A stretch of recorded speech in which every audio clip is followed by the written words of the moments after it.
amour! Quel amour! Tu nous as aimés! La croix de Jésus était un signe de la manifestation de ton amour pour nous libérer de tout joug et nous bénir et nous laisser voir tes promesses s'accomplir dans notre vie. Que en ce matin, que la personne de Christ Jésus de Nazareth nous touche maintenant. Jésus, touche l'assemblée de ton peuple. Révèle-toi à eux comme à ce disciple incrédule, Thomas, où tu as dit, est-ce que tu peux toucher mes mains? Est-ce que tu peux toucher le côté? Jésus, ton côté a été percé. Tu n'as pas changé. C'est pourquoi en ce jour, le message que tu nous as laissé sur cette terre des hommes va libérer la vie de quelqu'un, va guérir quelqu'un, va lui donner la vie à le corps mortel. Seigneur, quelqu'un va retourner dans sa maison béni, restauré. Vive le miracle de Dieu, vive la grâce de Dieu, parce que le côté de Jésus a été percé. Le côté de Jésus a été percé. Le côté de Jésus a été percé. Dieu lui-même a souffert. Seigneur, et sur les larmes en ce matin, visite chaque famille, chaque maison, chaque personne par la puissance du grand libérateur. Nous avons un grand libérateur. Nous avons un grand libérateur. Nous avons un grand libérateur. Plus que Moïse, c'est Jésus-Christ de Nazareth. C'est Jésus-Christ de Nazareth. C'est Jésus-Christ de Nazareth. À lui seul la gloire et la magnificence pour l'éternité. Et que quelqu'un dise, Amen, Amen, Amen. Alléluia. Gloire à Dieu. Veuillez vous asseoir s'il vous plaît. Et je vous invite à prendre vos Bibles avec moi. Et ensemble, pas à pas, nous allons sonder les Écritures. Sinon, méditer l'excellente parole de la grâce de Jésus. Oh, Alléluia. Donc, je suis sur ce grand thème-là depuis mai, juin, et je vais continuer 2024 et au-delà. C'est un message pour l'éternité. La croix et la personne de Christ. Oh, Alléluia. La croix et la personne de Christ. Et voici ce que l'apôtre Paul nous dit. Dans Colossiens au chapitre 1, versets 26 et 27. Et ma prière est que tous ceux qui nous suivent, que Dieu vous bénisse à travers cet enseignement, que cela vous fasse du bien et que vous pouvez témoigner et gagner des âmes pour l'homme de la croix. Au nom de Jésus. Paul dit ici, le mystère caché de tout temps et dans tous les âges. Oh, Alléluia. Mais révélé maintenant à ses saints. Verset 27. Qui Dieu a voulu faire connaître quelle est la glorieuse richesse de ce mystère parmi les païens. Savoir Christ en nous, l'espérance de la gloire. Waouh! Donc, Paul dit ici, Christ en nous, l'espérance de la gloire. Église, peuple de Dieu, en cette fin d'année, je voulais revenir sur un message qui m'apparaît central pour l'enfant de Dieu et qui va nous guider en 2024. Ce message est le message de la croix et de sa puissance glorieuse. La Bible nous donne deux visions d'ensemble de l'univers. Celle de l'éternité, du plan divin et éternel. C'est-à-dire l'univers y est centré sur Christ. Celle de l'expulsion du péché et de ses conséquences. L'univers y est centré sur la rédemption. La première représente la valeur extraordinaire de Jésus-Christ, Fils de Dieu et Fils de l'homme. La deuxième souligne la valeur terrible, mais ô combien glorieuse de Jésus-Christ crucifié, c'est-à-dire de la croix. C'est cette seconde approche qui va nous occuper lors du message de ce jour. Cette vision est comme une roue emboîtée dans une plus grande roue. Et cette dernière est devenue totalement dépendante de l'autre. La croix donne tout son sens au plan de Dieu pour l'éternité. Afin de lever toute ambiguïté ou mauvaise interprétation, disons une fois pour tous que, conformément à la révélation de la parole de Dieu, dans l'Ancien comme dans le Nouveau Testament, la croix est à la base de tout. C'est comme une grande roue avec ses rayons et d'autres roues emboîtées les unes dans les autres qui tournent autour d'un axe. La croix du Seigneur Jésus. La croix n'est pas seulement un thème, un sujet d'enseignement parmi d'autres. Elle rassemble en elle-même le potentiel qui fait que tout est possible. Si on n'est pas capable de reconnaître la place de la croix de Jésus-Christ et son sens divin, on est déséquilibré, notre perspective faussée et notre vision tordue. Pour que toute la vérité soit ajustée et équilibrée, il nous faut placer la croix au centre de tout. Considérer la relation de toutes choses avec elle et vice versa. Il n'y a aucun thème de la parole de Dieu qui ne soit dominé par la croix de Jésus.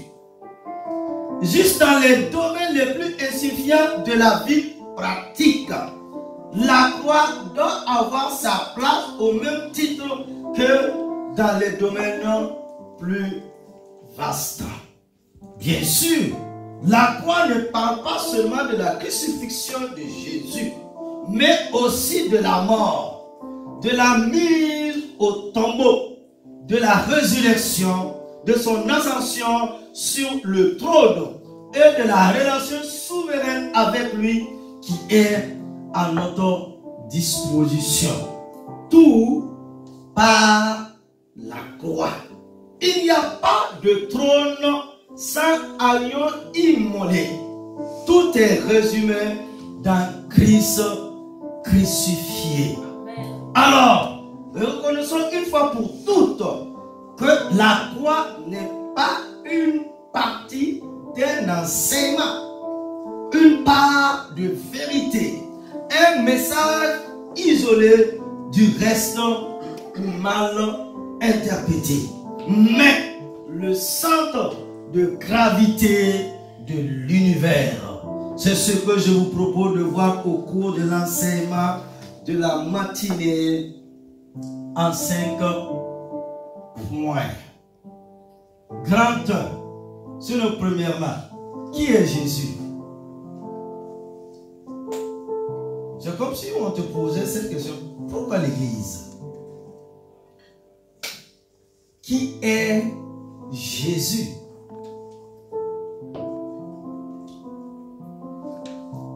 Les évangiles nous enseignent. Durant sa vie sur terre, les disciples de Jésus et le peuple auraient voulu un Christ sans croix. Ils n'en voyaient vraiment pas l'utilité. C'était contraire à leur attente et à leur espoir. Chaque fois que Jésus y faisait allusion, c'était comme si une ombre se glissait entre eux et lui. Ils étaient offensés. Certains se révoltaient même contre cette idée.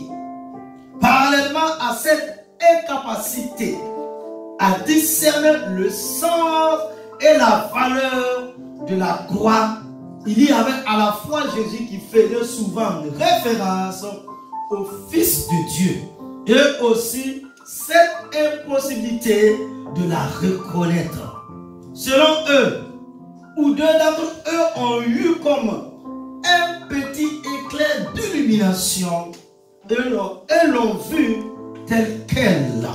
Mais les nuages du doute et de l'incertitude les ont vite submergés. L'état dans lequel on les observe lors de la crucifixion de Jésus montre bien à quel point ils n'avaient pas du tout réalisé qui Jésus était vraiment.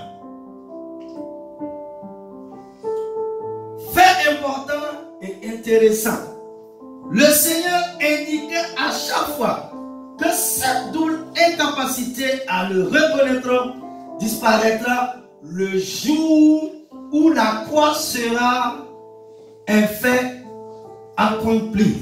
Jean au chapitre 8, verset 12 à 25, en est un bon exemple. Jésus concentre son discours sur sa propre personne. Avec Nicodème, ce grand docteur de la loi, dans Jean au chapitre 3, c'est la même chose. Il ignore tout de la personne de Christ. Nous savons, voilà ce qu'il a dit.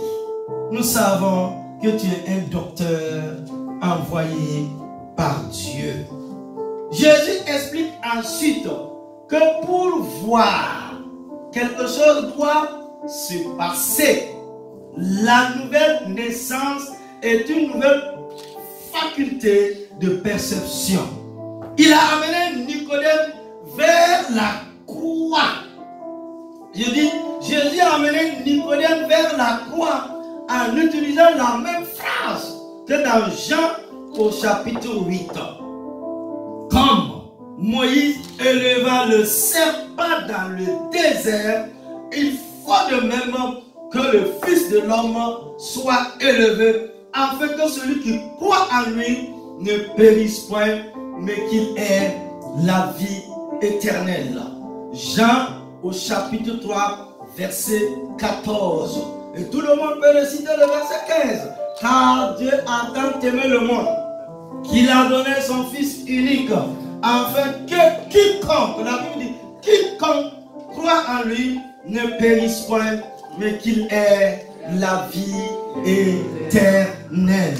La loi énonçait que ce serait la croix qui révélerait qui est Jésus. Et nous arrivons au grand 2. Deuxièmement, l'homme en Christ.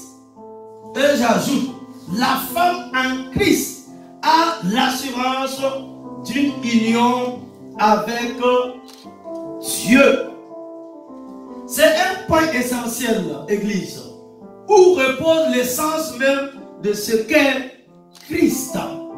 Il a toute prééminence à travers toute la révélation des Écritures et à travers l'union avec Dieu. C'est ce que l'homme recherche consciemment ou inconsciemment en tant que créature du péché. Par tous les moyens et de toutes les manières, il cherche la paix et le repos qu'il ne peut trouver nulle part ailleurs que dans une unité avec Dieu, son Créateur. Quelque part, c'est la communion perdue à laquelle il aspire. Les caractéristiques et les marques de cette relation brisée qui ont généré Chachite sont: premièrement, le mensonge. Deuxièmement, la rébellion. Troisièmement, la mort. Voyons ces trois points dans le détail. Premièrement, il a cru au mensonge. C'est-à-dire, l'homme a cru au mensonge de l'ennemi.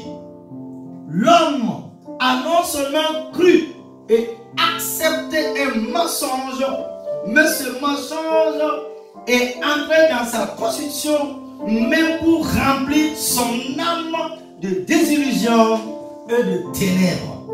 De lui-même, il n'est pas capable de connaître la vérité. Et Jérémie le prophète nous dit ceci.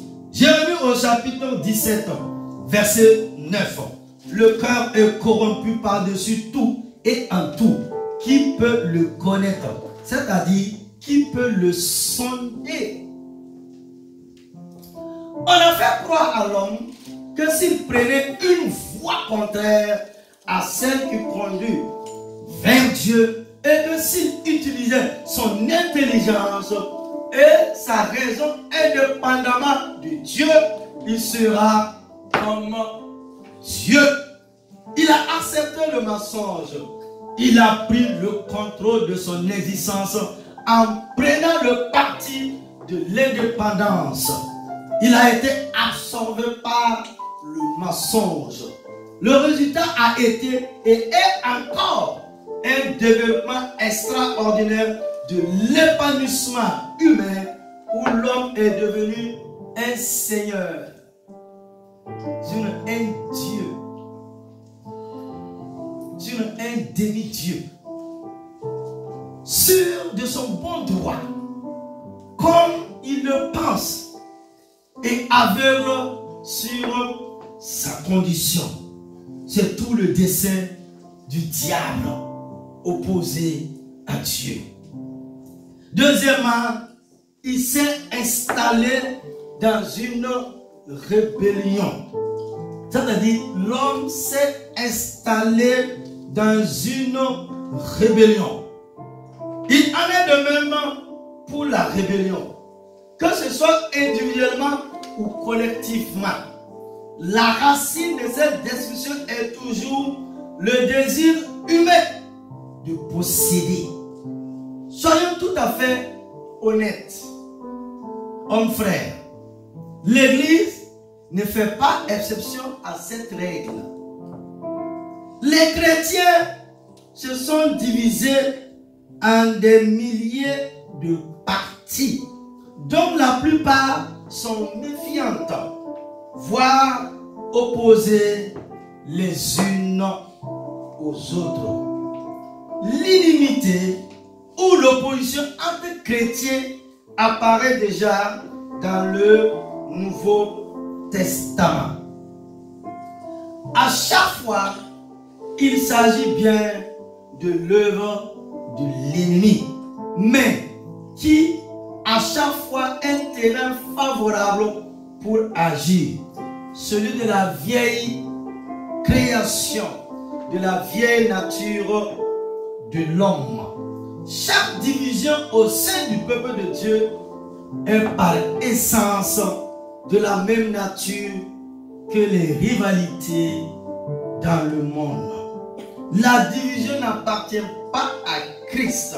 C'est une contradiction, un reniement de Christ. La rébellion est la conséquence d'une unité avec Dieu interrompue, stoppée et brisée. Troisièmement, il est marqué par la mort. C'est-à-dire, l'homme né de femme est marqué par la mort. Le troisième volet de cette union brisée, c'est la mort.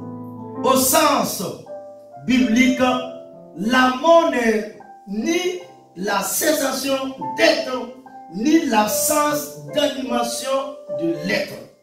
La mort n'est qu'une séparation de la source de vie véritable, avec toute l'incapacité que cette séparation implique. Et la mort spirituelle est quelque chose de puissamment actif.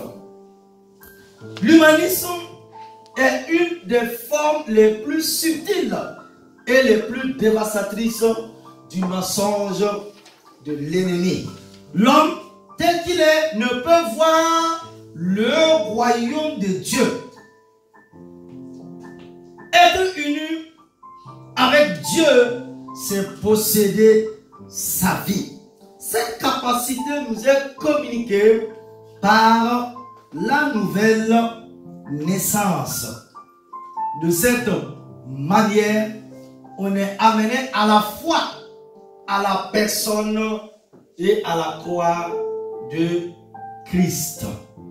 Troisièmement, sur le grand trois, une humanité en Christ. Troisièmement, une humanité en Christ. L'incarnation de Christ dans un corps de chair a pour but de promouvoir l'union entre Dieu et l'homme. Intention divine ultime. Mais que ce soit très clair, c'est-à-dire dans notre esprit, il ne s'agit certainement pas d'une union avec l'homme pécheur, avec notre humanité déchue. Dieu a préparé ce corps comme cette chose sainte. Nous dit Hébreux au chapitre 10, verset 5 et Luc au chapitre 1, verset 35. Lorsque Christ est venu dans ce monde, il a amené avec lui une humanité bien différente de tout le reste. Il y a eu alors deux humanités. L'une représentée par une personne unique, Jésus-Christ. L'autre représentée par le reste des hommes. Même si son moteur de vie physiologique était le sang, même s'il était sujet à la fatigue, à la faim et à la soif, même s'il pouvait mourir et voir la corruption, c'est l'intervention divine et la perfection morale de sa nature, sa sainteté, qui ont fait qu'il n'a jamais vu la corruption. La Bible dit dans Somme 16, 10, tu ne souffriras pas que celui qui est saint voit la corruption, dit la parole de Dieu. La vocation de Christ était la rédemption. Lorsque la rédemption s'est accomplie, son corps n'était plus animé par le courant sanguin, mais par la vie d'en haut. Ce n'était plus un corps humain, mais un corps spirituel, par conséquent, un corps glorifié. Il faut être conforme, non pas à la ressemblance du corps terrestre d'avant la résurrection, mais à celle de son corps gloire. En Christ, Dieu a été parfaitement satisfait et s'est engagé lui-même envers lui. C'est l'union parfaite. Et nous arrivons au grand 4. Quatrièmement, en Christ sont annulés les effets du mensonge, de la rébellion et de la mort. Quatrièmement, en Christ sont annulés les effets du mensonge, de la rébellion et de la mort depuis le jardin d'Éden. Oh, alléluia. En Christ a totalement disparu le triple effet et la triple marque de l'union brisée. Autrement dit, Église, Christ est l'opposé et la négation même du mensonge, de la rébellion et de la mort. Nous le voyons dans l'évangile de Jean. Christ est la vie, la lumière et l'amour. La lumière et la vérité sont des mots interchangeables. Christ a fait de ces mots bien plus que des concepts. Il les a fait personnellement en disant: je suis vie, lumière et amour. Il n'y a plus ni homme, ni mensonge, ni manque de transparence à lui.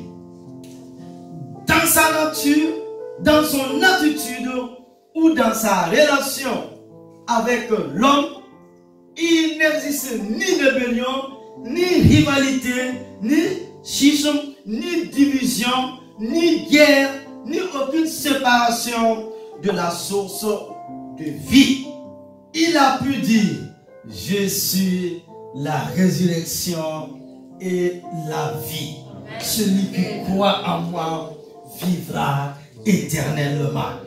Jean au chapitre 11, verset 25. Oh, alléluia. Moi, Jésus, je suis la vie. Moi, Jésus, je suis la résurrection.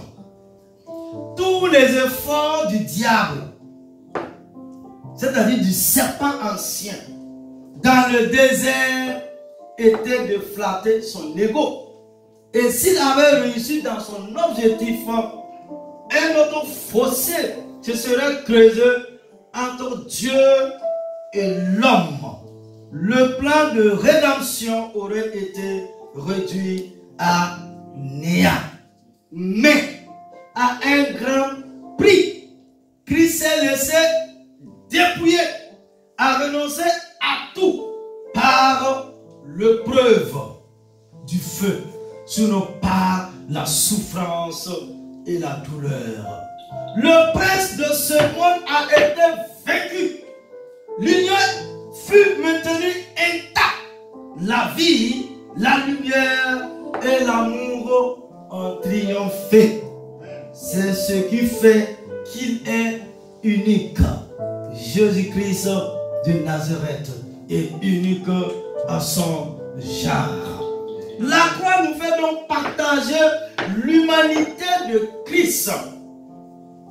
Paul explique avec force que pour connaître réellement Christ comme celui en qui Dieu et l'homme sont unis, il nous faut venir à la croix et l'expérimenter. Oh, alléluia. Nous devons intégrer sa mort à la nôtre et ensuite, par la foi, exprimer une vie de résurrection au lieu et place de l'ancienne vie égoïste qui a disparu. Alléluia. Cinquièmement, grand 5. La croix illumine la personne de Christ. Alléluia. La croix a illuminé la personne de Jésus-Christ de Nazareth.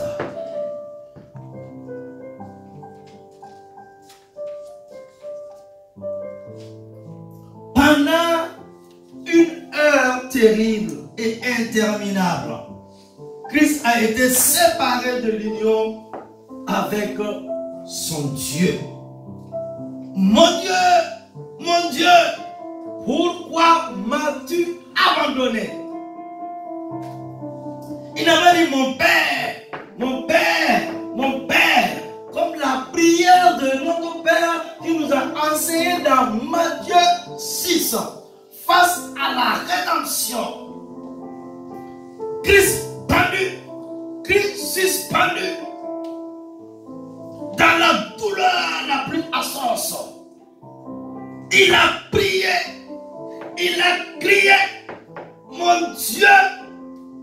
Dieu, pourquoi m'as-tu abandonné? Alléluia.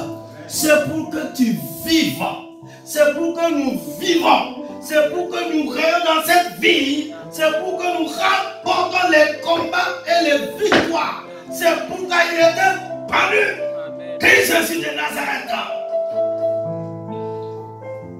Et ce jour-là, au ciel, les gens avaient les regards sur la terre des hommes.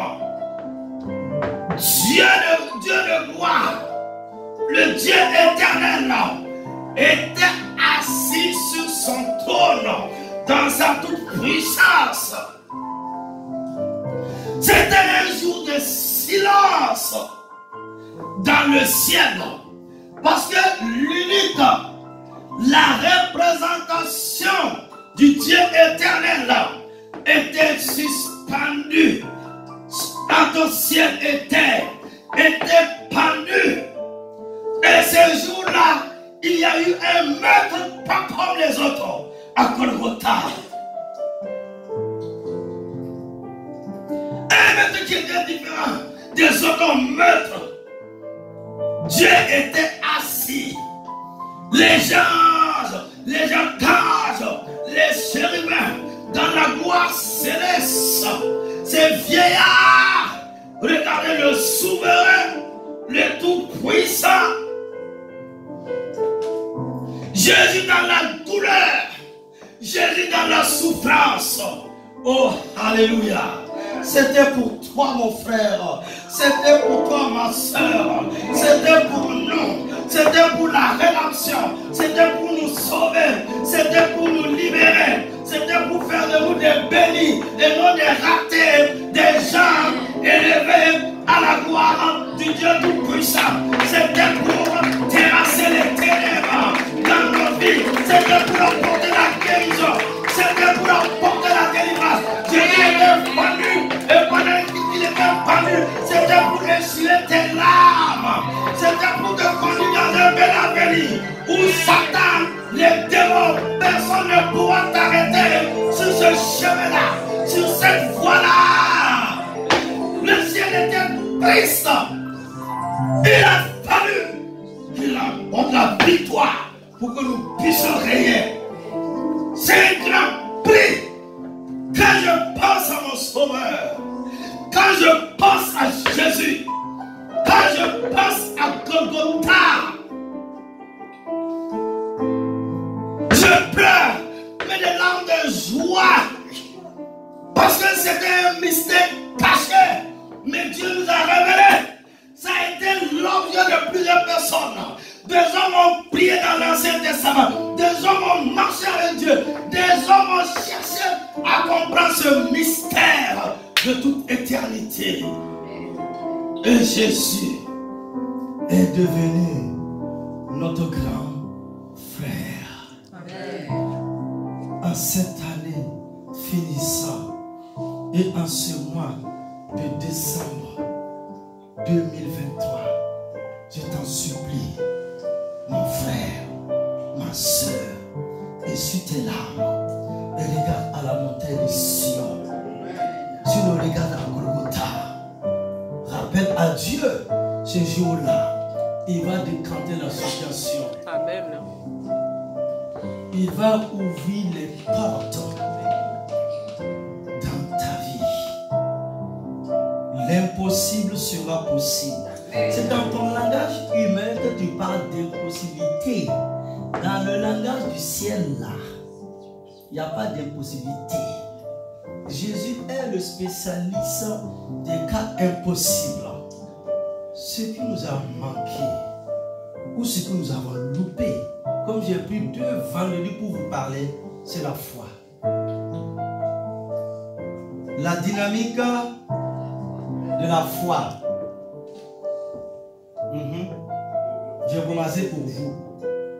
Hein? Vous avez dit, quand j'ai dit la dynamique, vous avez terminé la foi. Mais maintenant, elle laisse.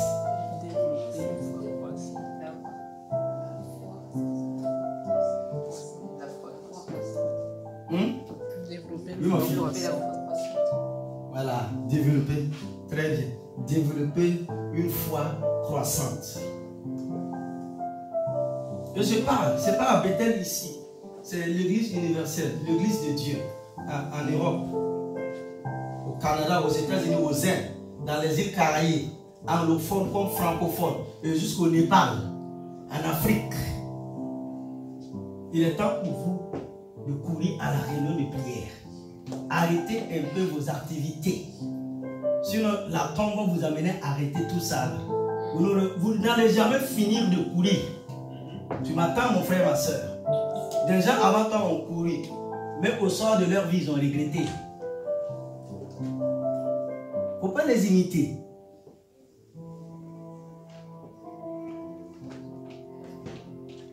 Qu'est-ce que vous voulez chez Dieu? Nous, on dit bénédiction. Jésus dit ce sont des choses. Voilà, elle a dit développer une foi croissante. C'est ça le secret. Mon ami, c'est par la foi. Et tout dernièrement, une de mes filles aussi a appris le langage de Paul. Elle dit, vous là, nous ne marchons pas par la vue, mais par la foi. Sinon, comment tu peux regarder une femme stérile et tu dis que la stérile enfantera?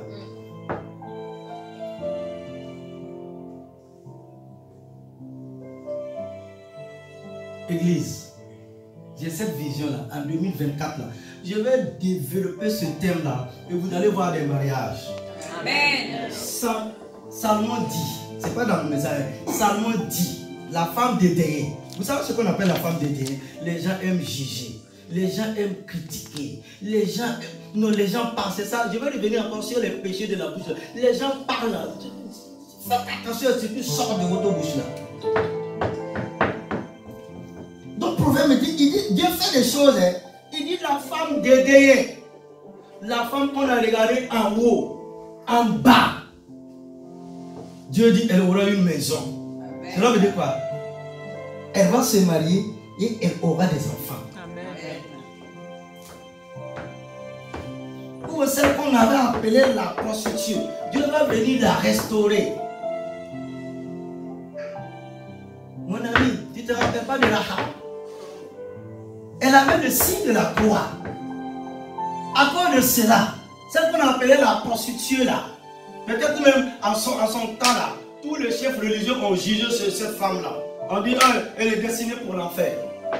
Vous savez, le message de Jésus est tellement plein d'amour, c'est plein de compassion, de miséricorde. Il faut avoir la foi pour saisir. Et une fois que tu as saisi, tu dois persévérer, tu dois progresser, tu dois avancer, tu dois aller de l'avant avec Jésus. On va la retrouver dans la gloire un jour. Et puis elle a aimé son nom. Quand on dit Rahab, la prostituée. Une des grand-mères de Jésus. Parce que la manière dont nous on a présenté l'évangile là, on a pris, ça veut dire, on a amené les gens à ne pas aimer la personne de Jésus, l'évangile de Christ Jésus. C'est Dieu qui fait le travail en l'homme, c'est pas nous. Toi-même, tu ne peux pas te changer toi-même. Tu ne peux pas. La transformation là, il n'y a que Dieu et Dieu seul. une fois que la crainte de Dieu est venue dans le cœur de la personne va courir pour Dieu. Comment vous présentez Jésus et son message? Un faiseur de miracles, celui qui guérit, celui qui est venu nous communiquer la vie éternelle là. Je vais parler à l'église. Je vais parler à l'église. Je vais parler à l'église. Nous devons nous réveiller. Notre passion, c'est de ne pas aimer le monde. L'apôtre Paul dit, il dit le monde passe ainsi que sa convoitise. Pendant une heure terrible et interminable, Christ a été séparé de l'union avec son Dieu. Mon Dieu, pourquoi m'as-tu abandonné? Matthieu au chapitre 27, verset 46. Le mystère est insondable pour nous, mais le fait et la raison sont clairs et infaillibles. Ainsi, il mourut d'une mort atroce, dans un abandon et une solitude insupportable. Mais comme il était le Fils de Dieu et sans péché, il n'a pu être absorbé par la mort. Nous dit Actes au chapitre 2, verset 24. Parce qu'il était saint, il a pu supporter l'épreuve de la colère divine. Il fut victorieuse et détruisit les causes, le terrain, les conséquences, la force et le créateur de la mort. Pour accomplir cela, il a fallu beaucoup plus qu'un homme. Dieu était en Christ. Oh, alléluia. Paul dit le mystère de Dieu à la croix là. Dieu était en Christ en réconciliant le monde. C'est-à-dire en réconciliant l'humanité avec lui-même. 2 Corinthiens au chapitre 5, verset 19. La croix a rétabli pour nous en Christ une union parfaite. Il n'y a plus de condamnation pour ceux qui sont en Christ Jésus. Romains au chapitre 8, verset 1. Cette parfaite communion actualisée par le Saint-Esprit venu demeurer en nous par notre foi en Christ est le privilège de tous ceux qui sont venus à la croix. Quand on voit la portée infinie de cette croix, on se rend compte de la légèreté de certaines idées humaines, comme mourir pour un idéal, pour une grande cause, et toutes les interprétations inadéquates sur la mort du Christ. Il nous faut la croix pour voir réellement qui est Jésus. Peu importe que Satan ait toujours essayé de dévaloriser Jésus à nos yeux, peu importe qu'il ait tenté de toutes ses forces de nous faire dévier du vrai sens de la croix. Il suffit de reconnaître la source de notre inspiration et de notre aveuglement. C'est parce que la croix n'a été bien comprise. Les chrétiens connaissent le manque d'amour, l'hostilité, les divisions, la querelle, le préjudice et l'aveuglement spirituel. Oui, quelque part, la chair a encore beaucoup de place. Il est impossible qu'un enfant de Dieu vraiment crucifié continue à rechercher ses propres intérêts, ses ambitions personnelles et à avoir plein de problèmes avec d'autres enfants de Dieu. La base essentielle de vie, de lumière et d'amour, c'est la croix. Réalité à l'œuvre dans l'ancienne création, le puissant de résurrection de Christ dans la nouvelle création. Pour cela dire que la croix nous amène à une union vivante avec Dieu et que si nous voulons vivre pleinement la valeur de cette union, nous allons vivre les paroles de Christ en termes de vie, de lumière et d'amour. La qualité de notre marche avec lui sera déterminée par l'intensité de ces trois caractéristiques de Christ en nous. L'apôtre dit, ainsi, la parole de l'Écriture est vraie. Je détruirai la sagesse des sages, dit Dieu.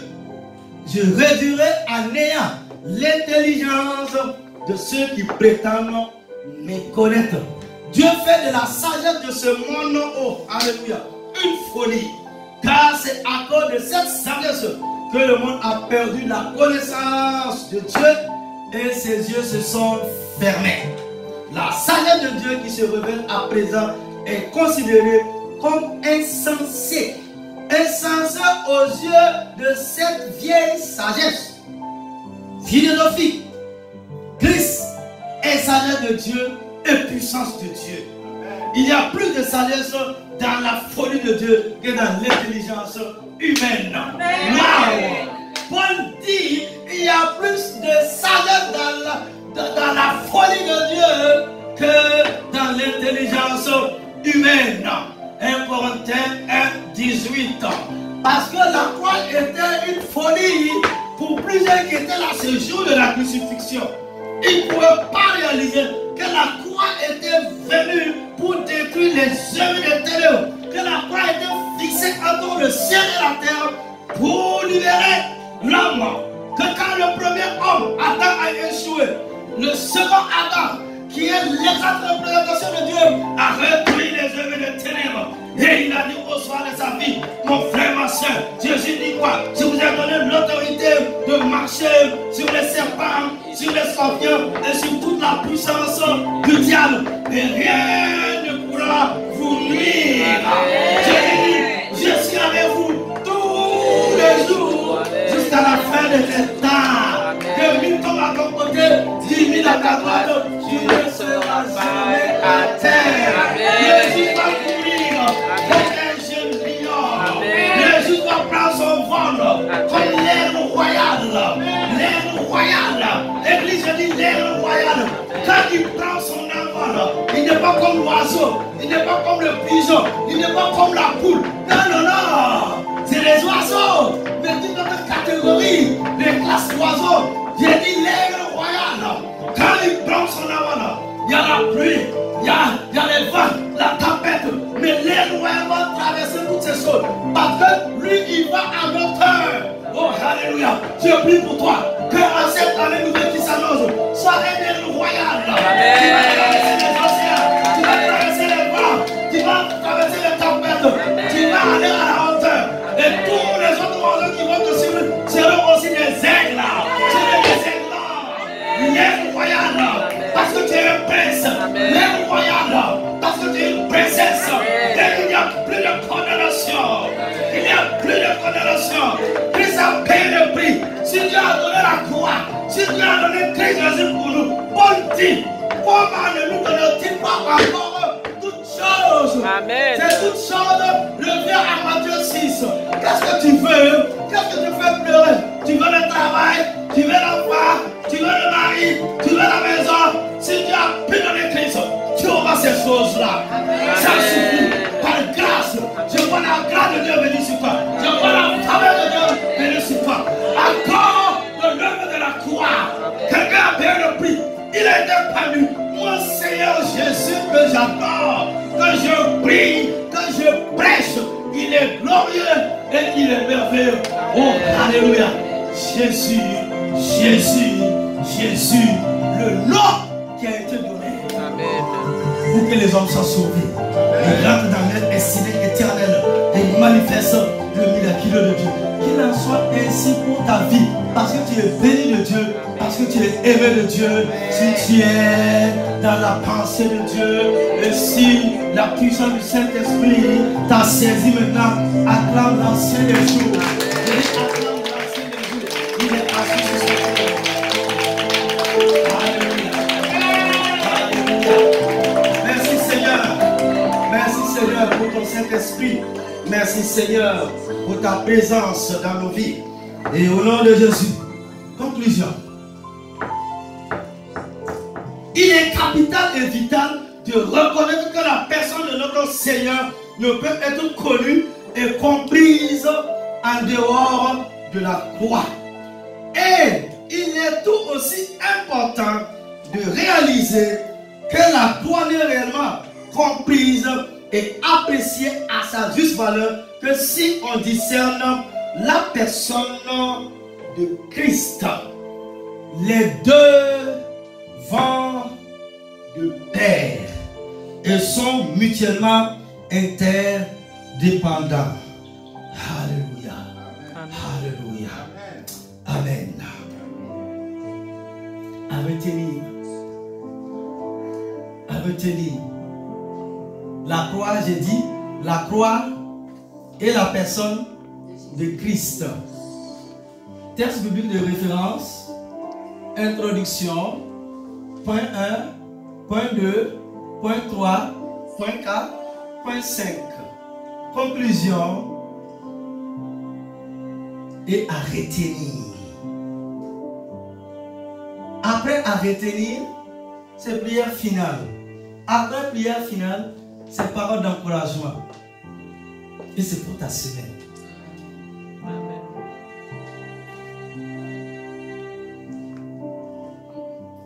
Donc 3 points. La croix rassemble elle-même le potentiel qui fait que tout est possible.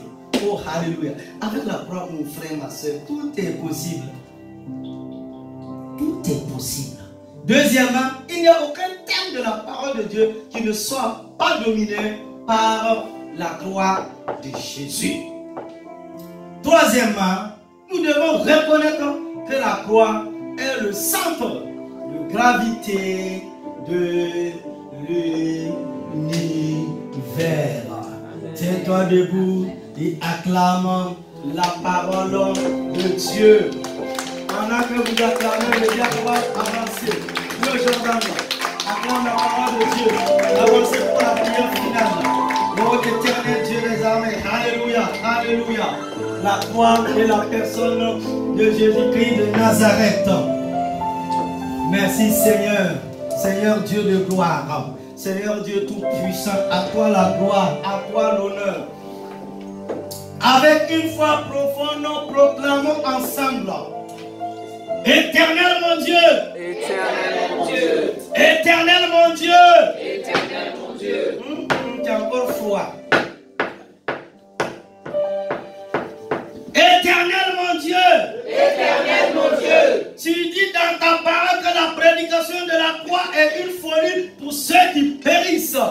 Tu dis dans ta parole que la prédication de la croix est une folie pour ceux qui périssent. Mais quelle est une puissance de Dieu pour ceux qui sont sauvés? Mais quelle est une puissance de Dieu pour ceux qui sont sauvés? Mais quelle est une puissance de Dieu pour ceux qui sont sauvés? Mais quelle est une puissance de Dieu pour ceux qui sont sauvés? Je veux ce matin te prendre au mot. Je veux ce matin te prendre au mot. Je veux ce matin te prendre au mot. Je veux ce matin te prendre au mot. De croire en ta parole. De croire en ta parole. De croire en ta parole. De croire en ta parole. Te reconnaître comme le sauveur. Te reconnaître comme le sauveur. Et Seigneur de ma vie. Le Seigneur de ma vie. Je prends la décision de croire en cette folie. Je prends la décision de croire en cette folie. Même si je ne comprends pas tant d'amour. Même si je ne comprends pas tant d'amour. Même si je ne comprends pas tant d'amour. Même si je ne comprends pas tant d'amour. Et de patience de la part de Dieu. Et de patience de la part de Dieu. Je prends la décision de croire en cette folie. Je prends la décision de croire en cette folie. Car je sais que c'est auprès de toi que je trouverai gratuitement. Car je sais que c'est auprès de toi que je trouverai gratuitement. Car je sais que c'est auprès de toi que je trouverai gratuitement. Car je sais que c'est auprès de toi que je trouverai gratuitement le bonheur. Le bonheur. Le bonheur. Le bonheur. Le bonheur. Le bonheur. La paix. La paix. La paix. La paix. La paix. La paix. L'argent auquel j'aspire depuis tant d'années. La joie auquel j'aspire depuis tant d'années. L'argent auquel j'aspire depuis tant d'années. la joie auquel j'aspire depuis tant J'ai d'années. essayé d'acquérir au prix d'efforts. Et que j'ai essayé d'acquérir au prix d'efforts. Ou de sacrificeurs retournés à la croix. ou de sacrifice sans retourner à la croix, Ou de sacrifice sans retourner à la croix. de sacrifice sans retourner à la croix, Ou de sacrifice sans retourner à la croix. ou de sacrifice sans retourner à la croix. Au nom puissant de Jésus. Au nom puissant de Au nom Jésus. puissant de Au Jésus. nom Au nom puissant de puissant de Jésus. Jésus. Au nom puissant de Au nom Jésus. puissant de Au nom Jésus. puissant de Je Jésus. vais retourner à la croix, Seigneur. Je veux retourner à la croix, Je vais Seigneur. retourner à la croix, Seigneur. Je vais expérimenter la puissance de la croix. Je vais expérimenter la puissance de la croix. puissance de la croix. Je vais expérimenter la Je puissance vais de la croix. expérimenter la puissance de la croix. Je vais expérimenter la Et puissance vive de la le miraculeux de Dieu. Et vive le miraculeux de Dieu. Et voir la puissance de Dieu se manifester. Voir la puissance de Dieu se Et voir la manifester. puissance de Dieu se manifester. Voir la puissance de Dieu se Dans ma manifester. vie, Dans ma vie, dans ma famille, dans ma famille, dans ma maison, dans ma maison, dans